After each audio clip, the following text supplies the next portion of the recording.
So hi everyone, my name is Priya and you are watching simply easy. So ये है हमारा video का part 2 यानी कि the portrait of a lady. इसका एक पार्ट 1 एक्सप्लेनेशन मैंने ऑलरेडी अपलोड किया हुआ है। अगर आपने नहीं देखा है सो मैं उसका लिंक वीडियो डिस्क्रिप्शन में दे दूँगी। So just go and watch that video. And ये है उस वीडियो का पार्ट 2। तो हम लोगों ने यहाँ तक पढ़ लिया था कि there were no dogs in the streets and she took to feeding sparrows in the courtyard of a city house. यानी कि हमने कैसे देखा, क्या देखा चीज़ें। हमने देखा कि जो खुशवंत सिंह हैं उनके मम्मी पापा ने उनको अपनी ग्रैंड मदर के पास यानी कि खुशवंत सिंह के ग्रैंड मदर के पास छोड़ के वो लोग चले गए थे कहाँ, सिटी में जाके क्या किया उन लोगों ने। जब वहाँ पे पूरा वो सेटल हो गए तब उन लोगों ने बोला कि चलो खुशवंत सिंह को और उनकी जो ग्रैंड मदर है उन दोनों को उन्होंने बुला लिया सिटी में। तो अब हम इसके बाद पढ़ेंगे कि कैसे क्या हुआ, उनके लाइफ कैसे चेंज हो गई। अब खुशवंत सिंह की जो ग्रैंड मदर है वो उनको हेल्प नहीं कर पा रही थी पढ़ाई में, तो ये सारी चीज़ें हो रही थी। अब आगे पढ़ते हैं, चलिए। As the years rolled by, we saw less of each other. For some time, she continued to wake me up and get me ready for school. अब बोले कि जैसे जैसे समय बीतता गया, साल बढ़ते गए, तो क्या हुआ कि उन दोनों के बीच में रिलेशन जो है और थोड़ा मतलब वो रिश्ता जो है वो टूटने लगा, ठीक है ना, क्योंकि वो लोग एक दूसरे को अब कम मिलने लगे।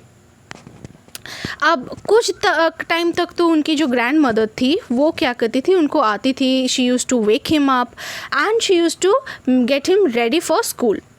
अब when I came back, she would ask me what the teacher had taught me. I would tell her English words and little things of Western science and learning, the law of gravity, Archimedes principle, the world being round, etc. तो जब खुशवंत सिंह वापस घर आते थे, school से जब घर आते थे, तो उनकी नानी जो उनकी जो ग्रैंड मदर है वो पूछती थी कि भाई तुम्हारे आज टीचर ने तुमको क्या सिखाया। तो वो बोलते थे, कुछ इंग्लिश वर्ड्स बोलते थे, फिर कुछ साइंस एंड लर्निंग, कुछ साइंस एंड टेक्नोलॉजीज़ को लेके चीज़ें बोलती थी, जैसे कि कुछ ग्रेविटी हो गया, फिर law of gravity, Archimedes principal, और हमारी जो दुनिया है वो कैसी गोल है। पहले क्या लोग सोचते थे कि अर्थ जो है वो फ्लैट है, ठीक है, अभी क्या लोग बोलते कि वो राउंड है। इसके ऊपर भी बहुत सारे प्रिंसिपल्स, लॉज भी हैं, ठीक है, ये सारी चीज़ें बोलती थी। Now this made her unhappy. अब यही सब चीज़ें सुन के उनको बहुत बुरा लगता था। Okay, she was not happy, she was unhappy. She could not help me with my lessons. She did not believe in the things they taught at the English school and was distressed that there was no teaching about God and the scriptures. तो वो उनको बुरा क्यों लगा, क्योंकि वो उनकी जो ग्रैंड मदर है वो अब उनको लेसन्स में हेल्प नहीं कर सकती हैं, जैसे कि पहले करती थी अब गांव में, अब वो नहीं कर सकती। ऑब्वियसली इंग्लिश मीडियम हो गया, ठीक है, अब साइंस से रिलेटेड क्वेश्चंस हो गए, चीज़ें हो गई, अब वो इन सारी चीज़ों में उनकी ग्रैंड मदर उनको हेल्प नहीं कर पा रही थी।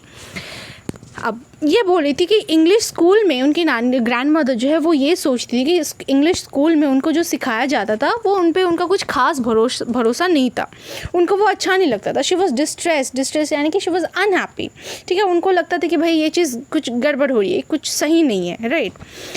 और उनको क्या लगता था कि देखो ये कैसा स्कूल है, यहाँ पे तो भगवान के बारे में पढ़ाया नहीं जाता है, होली बुक्स या स्क्रिप्चर्स जो है इन चीज़ों के बारे में नहीं पढ़ाई जाती है, तो ये कैसा स्कूल है। One day I announced that we were being given music lessons. अब एक दिन जो खुशवंत सिंह है उन्होंने भी बोला कि देखिए नानी, ग्रैंड मदर, आज हमें स्कूल में म्यूज़िक लेसन दिया गया। अब आपके स्कूल में भी होता है म्यूज़िक लेसन्स वगैरह होते हैं, है ना, पेंटिंग क्लासेस होते हैं, म्यूज़िक क्लासेस होते हैं, डांस क्लासेस होते हैं, तो सिमिलरली उनका भी म्यूज़िक क्लास था। She was very disturbed. To her, music had lewd associations. It was the monopoly of harlots and beggars and not meant for gentle folk. She said nothing, but her silence meant disapproval. अब जैसे ही उन्होंने सुना कि music lesson, बस ये सुनते ही वो तो बहुत ज़्यादा भड़क गई। She was very disturb. ठीक है, उनको बुरा लगा ये चीज़, क्योंकि उनको लगता था कि जो म्यूज़िक जो है ना वो भाई जो कुछ सोसाइटी या समाज के जो कुछ नीच जो लोग होते हैं उनके लिए चीज़ें होती है। ठीक है ना, ओके। तो उनका कुछ खास रिश्ता नहीं था म्यूज़िक के साथ। तो उनको लगता कि जो हैलर्ट्स होते हैं या जो बेगर्स होते हैं ये उन्हीं का काम है। देखना जैसे रास्ते ट्रेन वगैरह में कुछ लोग बच्चे गाना गाते हैं, है ना, वो जो बेगिंग करते हैं गाना गा के, तो उनको लगता था ये बस उन्हीं का ही काम है। ये जेंटल folk यानी कि जो जेंटल जो सभ्य समाज के जो लोग हैं उनके लिए ये चीज़ें नहीं हैं। हालांकि उन्होंने कुछ बोला तो नहीं, बट उनकी चुप्पी ने साफ साफ ये जाहिर कर दिया कि हाँ भाई वो बिल्कुल भी राज़ी नहीं है। ठीक है ना। She really talk to me after that. उसके बाद वो बहुत ही कम बात करती थी किनसे, ऑथर से, क्योंकि उनको ये सारी चीज़ें पसंद नहीं आई। ऑब्वियसली एज गैप है, इतना जनरेशन गैप है, तो उनकी जो चिंता है, उनकी जो सोच विचार जो हैं वो बहुत अलग है, वो पुराने ज़माने के पुराने ख्यालातों के हैं। ठीक है ना, तो इसीलिए उनको अच्छी नहीं लगी। When I went up to university, I was given a room of my own. अब देखो, अब वो बोल रहे हैं कि जब मैं यूनिवर्सिटी उठा तब मुझे अब खुद का कमरा मिल गया। The common link of friendship was snapped. And now what was the common link? That room was the common link. हालांकि वो लोग बातें नहीं करते थे, बट फिर भी वो इसके पहले एक ही रूम में रहते थे। बट अभी क्या हुआ, वो लिंक भी चला गया, because now the author has his own room. ठीक है, अब वो सेपरेटली रहने लग गए। My grandmother accepted her seclusion with resignation. ठीक है, she really left her spinning wheel to talk to anyone. अब ये जो चीज़ हुआ उनके साथ, ये जो एक चीज़ जो बिछड़ाव जो हो गया, अब उन्होंने चुपचाप ये चीज़ एक्सेप्ट कर लिया। चलो कोई बात नहीं, हुआ तो हुआ, सब अपनी अपनी ज़िंदगी जी रहे हैं, चलो कोई बात नहीं। ठीक है, अब उसके बाद वो क्या करती थी, वो खुद अपने साथ टाइम स्पेंड करती थी, खुद ही में रहती थी, इंट्रोवर्ट बन गई थी। जैसे ये पिक्चर में आपको दिख रहा है ना, ये स्पिनिंग व्हील, ठीक है ना, जो चरखा होता है, गांधी जी का चरखा आपको याद है। ये गांधी जी का चरखा नहीं है बाय द वे, ये ऐसी एक स्पिनिंग व्हील है। खैर, तो अब वो स्पिनिंग व्हील के साथ टाइम स्पेंड करती थी, वहाँ पे वो काम करती थी। अब क्या होता था कि कुछ काम में व्यस्त हो जाते हैं तो लोगों का उतना मतलब फ़र्क नहीं होता है कि वो बात करे ना करे, ये चीज़ होती है। तो वो किसी से बात नहीं करती थी, वो बस स्पिनिंग व्हील के साथ लगी रहती थी। From sunrise to sunset, she sat by her wheel, spinning and reciting prayers. Only in the afternoon, she relaxed for a while to feed the sparrows. अब एकदम सनराइज से लेके सनसेट तक पूरा दिन वो क्या करती थी, उसी स्पिनिंग व्हील के पास बैठी रहती थी और प्रेयर्स जो है वो डिसाइड करती थी। बस सिर्फ आफ्टरनून में वो क्या करती थी, वो रिलैक्स करती थी। एंड उनका रिलैक्सेशन वे जो है वो थोड़ा अलग है। वो क्या करती थी, वो स्पैरोज़ को खाना खिलाती थी। Okay, she used to feed the sparrows. Now here you can see the picture of few sparrows. कितना अच्छा लग रहा है ना खाना खाते हुए। तो ऐसे ही वो भी करती थी, क्योंकि देखो पहले जब वो गाँव में थी तब वो डॉग्स को खाना खिलाती थी, तो ये सारी चीज़ें होता था।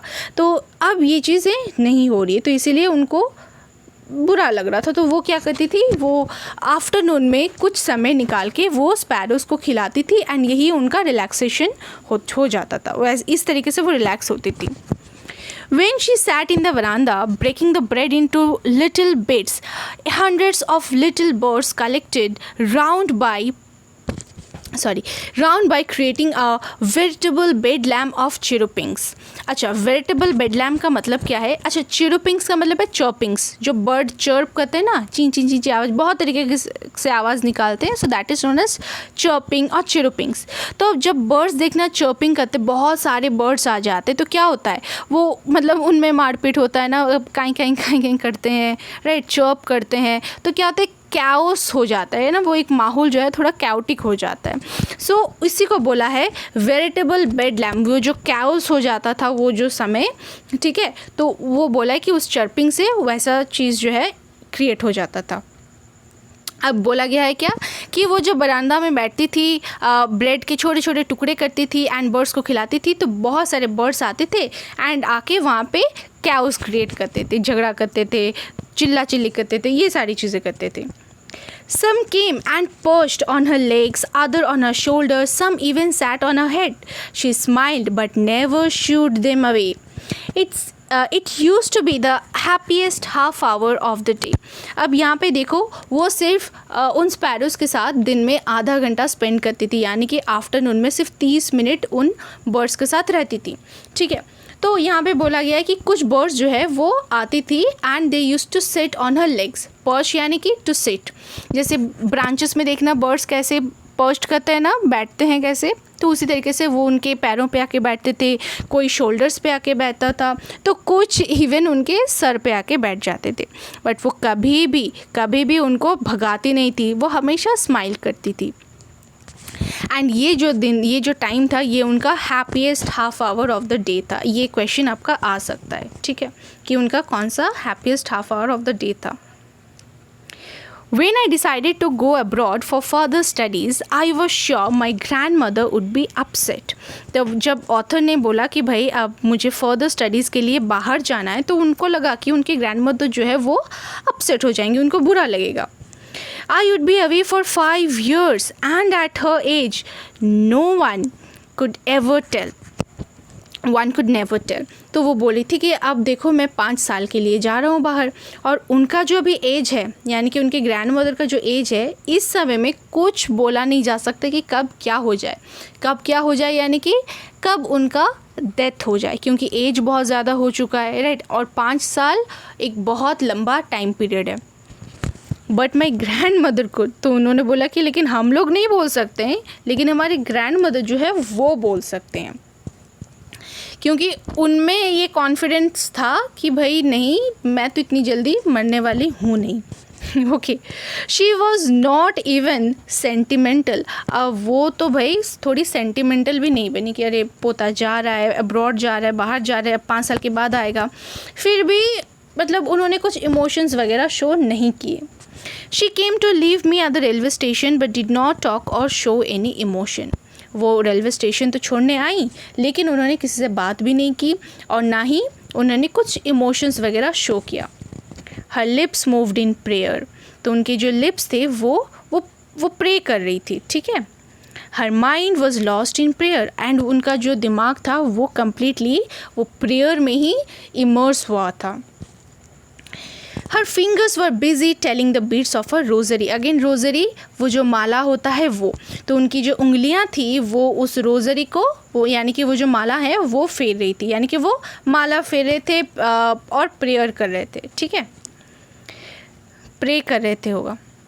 Silently, she kissed my forehead, and when I left, I cherished the moist imprint as perhaps the last sign of physical contact between us. ये बहुत ही खूबसूरत लाइन है. ये चीज़ देखो कि उनके ग्रैंडमदर ने उनको साइलेंटली, चुपचाप, उन्होंने कुछ नहीं बोला, उनको उनके जो माथे पे, फोरहेड पे उन्होंने किस किया. एंड उसके बाद अब जब कोई किस करता है, सो व्हाट हैपन्स, उनके ग्रैंडमदर ने जब उनको किस किया, सो थोड़ा सा सलाइवा जो है वो लग गया, मॉइस्ट इम्प्रिंट जो है वो लग गया. ऑब्वियसली थूक नहीं मला, ठीक है, ये चीज़ मत सोचना. तो क्या हुआ कि थोड़ा सा जो है वो एक मॉइस्ट एक चीज़ जो है वो छाप जो है वो छोड़ गया. एंड यही चीज़ हमारे ऑथर ने बहुत ज़्यादा चेरिश किया, इसको बहुत ज़्यादा उनको अच्छा लगा. एंड उन्हें ऐसा फील हुआ कि भाई देखो यही हमारा लास्ट फिज़िकल कांटेक्ट है, क्योंकि उनको लगा था कि अब उनकी जो ग्रैंड मदर है अब वो नहीं बचेंगी, वो जब 5 साल बाद आएंगी तब शायद वो कभी नहीं मिल पाएंगे. Okay, but that was not so. But ऐसा नहीं हुआ. After 5 years, I came back home and was met by her at the station. 5 साल बाद जब वो वापस आए, तब उन्होंने देखा कि वो उनकी जो ग्रैंड मदर है वो वही स्टेशन में खड़े हैं, उनको रिसीव करने आए हैं. She did not look a day older. तो लेकिन वो अब 5 साल के बाद आके भी अब वो थोड़ी सी भी बूढ़ी नहीं लग रही थी. 5 साल के पहले वो जैसे लग रही थी अभी भी वैसे ही लग रही है. She still had no time for words, and while she clasped me in her arms, I could hear her reciting her prayers. Clasped यानी कि कस के पकड़ना.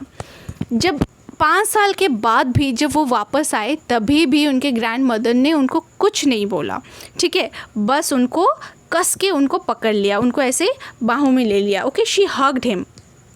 एंड जैसे ही उनको हक किया, ऑथर ने सुना कि उनकी जो ग्रैंड मदर है वो प्रेयर्स जो है वो चैंट करी है, वो रिसाइट कर रही हैं. Even on the first day of my arrival, her happiest moments were with her sparrows, whom she fed longer with frivolous rebukes. Rebukes यानी कि डांटना, फटकारना. फ्रिवोलस यानी कि उतना सीरियसली नहीं. फ्रिवोलस, रिब्यूक्स दोनों एक फ्रेज़, ये इस फ्रेज़ का मतलब है कि मतलब ऐसे ही बिना किसी मतलब गुस्से के डांटना, ठीक है ना, मस्ती में डांट रहे हो आप, जानबूझ के मतलब उतना गुस्से में किसी को नहीं डांट रहे हो वो. अब देखो, अब पोता आया है घर 5 साल के बाद. ऑब्वियसली लोग होते तो क्या करते, बहुत खुश हो जाते. क्यों? क्योंकि पोता आया. बट फिर भी उनकी ग्रैंड मदर जो है वो, उनका उस दिन का हैप्पीएस्ट मोमेंट कौन सा था? जब वो स्पैरोस को खाना खिला रही थी. वही उनका हैप्पीएस्ट मोमेंट था, ठीक है. एंड उस समय वो उनको खाना खिला रही थी, उनको ऐसे डांट फटकार रही थी, ठीक है. ये चीज़ें ही उनको अच्छी लग रही थी उस समय. In the evening, a change came over her. She did not pray. She collected the women of the neighborhood, got an old drum, and started to sing. For several hours, she thumped the sagging skins of the dilapidated drum and sang of the homecoming of warriors. अब देखो, dilapidated का मतलब है old होना, फटा पुराना जो हो, ठीक है ना. वो एक अजीब सा चेंज आया. क्या चेंज आया? कि वो उन्होंने उस दिन प्रे नहीं किया. लो कर लो बात, वो तो पूरा दिन प्रे करती थी. जिस दिन वो मतलब ऑथर जो मतलब गए अब्रॉड, जब वो गए उस दिन भी उन्होंने देखा कि वो किसी से बात नहीं कर रही है, सिर्फ प्रे कर रही है. जब वापस आए तभी भी देखा वो सिर्फ प्रे कर रही है. एंड वो हमेशा प्रे करती थी. बट उस दिन एक अजीब सा चीज़ हुआ. इवनिंग में उन्होंने प्रे नहीं किया, ठीक है. उन्होंने क्या किया, जो आसपास की जो औरतें हैं उनको बुलाया, एक पुराना ड्रम कहीं से इकट्ठा किया एंड उन्होंने गाना गाना शुरू किया. यू रिमेंबर उनको कितना डांटा था उनके ग्रैंड मदर ने जब उनको बोला गया था कि म्यूज़िक लेसन्स किया गया, मतलब हमारे स्कूल में शुरू हो रहा है. तो ये सुन के वो बहुत गुस्सा हो गई थी एंड तभी से वो ऑथर से अब बातें नहीं कर रही थी. अब खुद वो गाना गाना शुरू कर रही थी. अब उन्होंने उस ड्रम पे ऐसे थंप किया. थंप यानी कि जैसे टैप करते हैं ना, वो किससे टैप किया उन्होंने? उनके सैगिंग स्किन से, यानी कि उनकी जो उंगलियां हैं देखना कैसे रिंकली हो जाते हैं ना, रिंकल्ड हो जाते हैं, राइट. उनका स्किन जो है वो बहुत ही सैग हो गया था. तो अपने उन्हीं हाथों से वो क्या कर रही थी, ड्रम को ऐसे पीट रही थी. एंड कौन सा गाना गा रही थी? Home coming of warriors. जब वॉरियर घर वापस आते हैं तो वो कुछ गाना होता है, तो उस टाइप का वो गाना गा रही थी. We had to persuade her to stop to avoid overstraining. That was the first time since I had known her that she did not pray. अब देखो वो बोल रही हैं कि अब हमें, यानी कि ऑथर को एंड उनके पेरेंट्स को परसुएड करना पड़ा, उनको मनाना पड़ा ताकि वो बंद करे. क्यों बंद करे? अगर वो बंद नहीं करेंगी तो वो बीमार पड़ सकती है. ओवर स्ट्रेनिंग यानी कि वो स्ट्रेस्ड हो सकती हैं. कोई इस उम्र में अगर कोई बहुत ज़्यादा नाच रहा है या बहुत ज़्यादा गाना गा रहा है तो क्या हो रहा है कि कुछ गलत हो सकता है, इज़न्ट इट. तो उनको मना किया गया. अब ऑथर बोल रहे हैं कि ये उनके लाइफ का ऐसा पहला दिन है जब उन्होंने देखा कि उनकी नानी ने, उनकी ग्रैंड मदर ने प्रे नहीं किया, बल्कि उन्होंने क्या किया? उन्होंने गाना गाया. The next morning she was taken ill. It was a mild fever and the doctor told us that it would go. But my grandmother thought differently. अब देखो, अब यू रिमेंबर जब 5 साल पहले ऑथर ने बोला था कि मैं जा रहा हूँ, अब शायद कोई नहीं बता सकता कि इन 5 सालों में इस उम्र में क्या हो सकता है. बट उनकी ग्रैंड मदर कॉन्फिडेंट थी दैट उनके साथ कुछ होने वाला है नहीं है, राइट. तो अब देखो ये जो दूसरी दिन क्या हुआ, सुबह उनकी तबीयत जो है ख़राब हुई, ठीक है. उनको माइल्ड फीवर था, हल्का सा बुखार था. तो डॉक्टर ने बोला कि भाई कुछ नहीं है, सब सही हो जाएगा, ये बुखार चला जाएगा. लेकिन उनकी ग्रैंड मदर को ये मतलब उनको ये पता चल गया था कि नहीं, कुछ तो होने वाला है, right. She told us that her and was near. उन्होंने बोला कि उनका जो एंड है, उनकी मौत एकदम सामने है, नज़दीक है. Okay, now she is going to perish. She said that since only a few hours before the close of the last chapter of her life, she had omitted to pray. She was not going to waste any more time talking to us. अब last दिन उन्होंने क्या किया था, उन्होंने pray नहीं किया था एंड उसके बदले में वो गाना गाई थी, यानी कि उनका प्रेयर रुक गया था. तब अब वो बोल रही हैं अपने फैमिली को कि भाई देखो, मेरा ये लास्ट चैप्टर चल रहा है मेरे लाइफ का एंड मैंने प्रे नहीं किया था, मैंने प्रे इसीलिए मतलब गाना गाया था, मैंने प्रे नहीं किया था. तो अब मैं तुम लोगों के साथ बात करके टाइम वेस्ट नहीं करना चाहती हूँ. Let me pray now. We protested. अब उन्होंने मना किया कि अरे नहीं मत करो ऐसा. But she ignored our protest. लेकिन उन्होंने इग्नोर किया, उन्होंने किसी की बात नहीं मानी. शी ले peacefully in bed praying and telling her beads. अब वो चुपचाप देखो ऐसे, जैसे देखो यहाँ पे पेशेंट लेटे हुए हैं ना, देखो इस तरीके से. तो वैसे अब ऑक्सीजन वगैरह ये सारी चीज़ें नहीं थी, ये थोड़ी अलग है. तो अब वो बेड में ऐसे चुपचाप वो लेटी एंड वो अपने हाथों से देखो ऐसे, ये हाथों से वो माला फेर रही थी.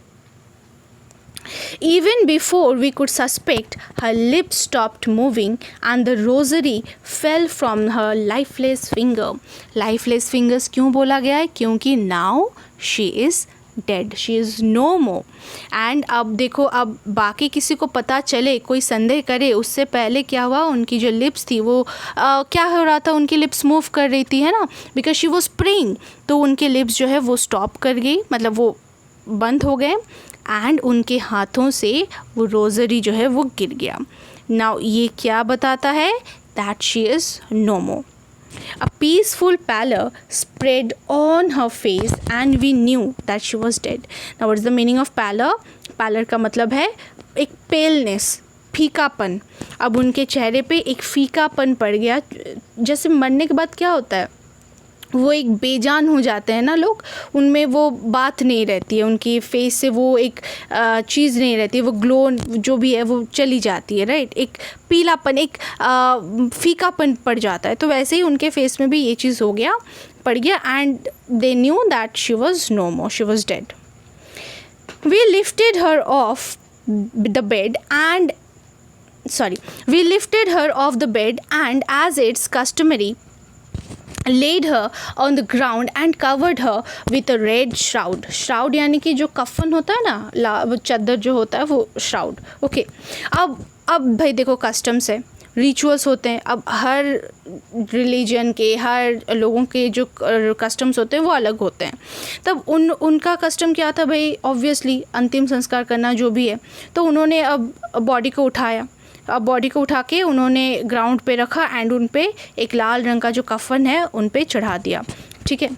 After a few hours of morning we left her alone to make arrangements for her funeral. अब बहुत देर तक, कुछ घंटों तक हम लोग रोते रहे, मौन करते रहे, शोक मनाते रहे. फिर उसके बाद उनको अकेला छोड़ना पड़ा क्योंकि अब उनकी फ्यूनरल के अरेंजमेंट्स करनी थी. अब देखो, इंसान जब तक ज़िंदा है तब तक रहता है ज़िंदा, जैसे ही मर जाता है लोग इसी सोच में पड़ जाते हैं कि कैसे अब लाश को ठिकाने लगाए. ये लाश को ठिकाने लगाने, ये जो वर्ड है ये थोड़ा गलत बोला मैंने. कहने का मतलब यही है कि अब लाश को जल्दी से घर से निकालना है. क्यों? क्योंकि अब उनका फ्यूनरल जो भी है, क्रिमेशन वगैरह जो भी है वो कर देना है. ठीक है. अब और एक चीज़, मरने से 1 मिनट पहले मान लो किसी का नाम है एक्स, तो वो एक्स रहता है. ठीक, मर गया, अब उसका नाम नहीं है. Now that person becomes a body, just a body, nothing else. देखो, and this is the truth of life by the way. तो अब देखो, by the way, if you are hearing any kind of sound now, this sound is being produced by my child Bubu. She is laying just beside me. Chalo. Okay. Now, in the evening we went to her room with a crude stretcher to take her to be cremated. अब शाम को वो लोग आए एक stretcher लेके, एक वो बांस का स्ट्रेचर बनाता है ना जिसमें वो मतलब डेड बॉडी को उठा के लेके जाते हैं फॉर वो अंतिम संस्कार के लिए. तो सिमिलरली वो वही कर रहे थे. Okay. The sun was setting and had lit her room and veranda with a blaze of golden light. Blaze यानी कि ray of golden light. चारों तरफ golden light जो है वो भर गया था, क्योंकि एक वो जो इवनिंग था वो सन की ऐसी खूबसूरत जो लाइट थी ना, वो एक गोल्डन आभा चारों तरफ जो है वो फैल रही थी, प्रकाश हो रही थी। अब इस तरीके से देखो कितनी खूबसूरत लग रही है ना, गोल्डन कलर का पूरा लाइट है देखो। Similarly we stopped halfway in the courtyard. अब आंगन में उनको आधे रास्ते रुकना पड़ा। अब इंटरेस्टिंग पार्ट शुरू होता है। All over the veranda and in her room right up to where she lay dead and stiff wrapped in the red shroud, thousands of sparrows sat scattered on the floor. There were no chirping. We felt sorry for the birds and my mother fetched some bread for them. अब उनके साथ अब होता है ना, जब मरने के बाद क्या होता है, अंतिम दर्शन के लिए लोग आते हैं।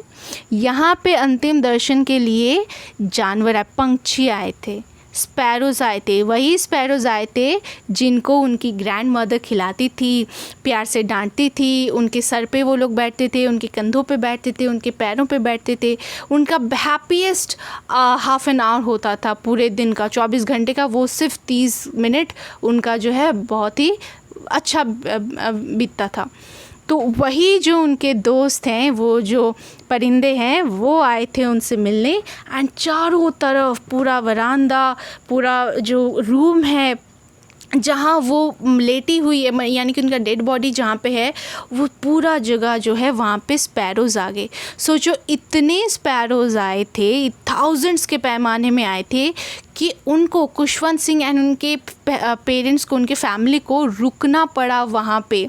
उनको वो आगे नहीं लेके जा पा रहे थे क्योंकि उनके साथ मिलने के लिए उनके बेस्ट फ्रेंड आए थे। ना I am getting goosebumps while I am telling you the story. कितना खूबसूरत लग रहा है ना। This bond is actually very precious. चलो, तब वो जो बर्ड्स थे नॉर्मली दूसरे दिन क्या करते हैं, जो वो बहुत ज़्यादा चिरपिंग करते हैं। यानी कि एक दिन पहले की बात भी है, वो एक दिन पहले भी उनकी ग्रैंड मदर सही सलामत थी, उनको खाना खिला रही थी, सब कुछ हुआ, but all of a sudden ये चीज़ हो गया। एंड वो लोग अब कुछ हल्ला नहीं कर रहे थे, चुपचाप बैठे थे। Now see how birds are mourning. Humans को तो देखा है ना, ह्यूमंस तो बहुत ज़ोर ज़ोर से रोते हैं, ये करते हैं। नाउ बर्ड्स देखो, ये जो छोटे छोटे बर्ड्स होते हैं, इनकी फीलिंग्स कैसी होती है। एंड लोग क्या बोलते हैं कि बर्ड्स की तो कोई फीलिंग्स नहीं होती, एनिमल्स की तो कोई फीलिंग्स नहीं होती।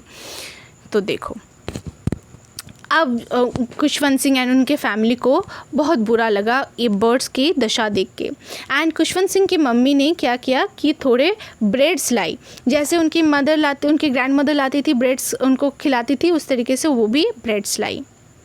She broke it into little crumbs. अब जैसे देखो ये छोटे छोटे क्रम्स में, यहाँ पे देखो कैसे क्रम्स में तोड़ा गया है ना, तो ऐसे छोटे छोटे क्रम्स में उन्होंने उसको तोड़ा। The way my grandmother use to and threw it to them. अब उनकी मम्मी ने वैसे ब्रेड्स को छोटे छोटे टुकड़ों में क्रम किया एंड उनको जिस तरीके से उनकी ग्रैंड मदर करती थी, एंड उनको उन्होंने क्या किया, उनकी तरफ डाल दिया। The sparrows took no notice of the bread. अब यहाँ इस पिक्चर में दिखाया जा रहा है कि मैंने ये पिक्चर लगाया कि स्पैरो जो है वो खा रहा है, बट वहाँ पे एक्चुअल स्टोरी में स्पैरोज ने उस खाने की तरफ देखा तक नहीं। अब लोग खाने, इंसान तो खाने के लिए भाई कुछ भी कर लेता है, लेकिन वो जो जानवर, वो जो नन्हे परिंदे जो हैं प्यारे प्यारे, अब वो देखो उनको भूख भी लगी होगी, बट फिर भी वो लोग इतना ज़्यादा वो मतलब अपसेट थे कि उन्होंने खाना भी नहीं खाया। That's so sweet of them. When we carried my grandmother's corpse off, corpse यानी कि यहाँ पे डेड बॉडी बोला जा रहा है, they flew away quietly. अब जब उन्होंने उनके ग्रैंड मदर को वो जब ले गए, तो वो बर्ड्स भी चुपचाप से एकदम बिना हल्ला किए, बिना शोर किए वो लोग भी चले गए।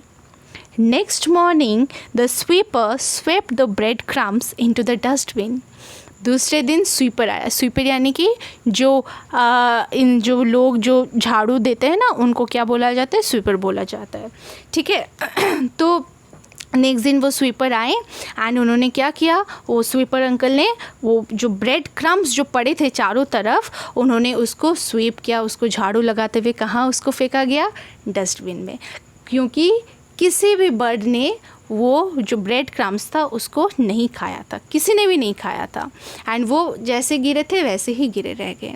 सो यहाँ से हम लोग क्या देखते हैं कि वो बर्ड्स की कितनी फीलिंग्स थी, वो मतलब कैसा एक अजीब सा बॉन्ड होता है ना ह्यूमंस और एनिमल्स में बन जाता है। सो आई एम श्योर आप भी अगर एनिमल या बर्ड्स को खिलाते हो तो आप भी ये चीज़ से रिलेट कर सकते हो, isn't it? So that was the whole story, I hope you liked it. मुझे तो ये स्टोरी बहुत ज़्यादा पसंद है, स्पेशली अगर कोई स्टोरी में एनिमल्स, बर्ड्स, ये सारी चीज़ें होती हैं, I love that actually. And ये स्टोरी बहुत ज़्यादा सेंटिमेंटल भी है, ये रिलेशनशिप शो करता है कैसे खुशवंत सिंह का अपनी नानी के साथ बचपन में कैसा अलग सा बॉन्ड रहता था। अब जैसे जैसे इंसान बड़ा होता है जो रिलेशनशिप्स है वो कैसे चेंज हो जाती है, कैसे खोखला बन जाता है ये चीज़ें, एंड इंसान अपनी खुशी किसी दूसरे में ढूंढता है। जैसे यहाँ पे उनकी ग्रैंड मदर ने अपनी खुशी स्पैरोज़ में देखा, है ना। And yes, that is it for today. So I hope you all enjoyed today's session. So thank you everyone, but please like this video if you enjoyed today's session and share this with your friends, and also comment, okay? comment करते हो तो अच्छा लगता है, and subscribe to my channel if you're new to my channel then, okay? And bell icon भी दबाना ताकि जो वीडियोस की नोटिफिकेशंस है वो आपको मिल सके हर रोज़, ओके? एंड मैं टेलीग्राम का लिंक भी दूंगी डिस्क्रिप्शन बॉक्स में, तो वहाँ से जो टेलीग्राम चैनल है वहाँ पे ज्वाइन कर लेना, okay? So bye bye everyone, thank you all of you. I hope आपको ये जो चैप्टर है वो अच्छा लगा। So stay tune for more such interesting videos. Bye bye, take care all of you.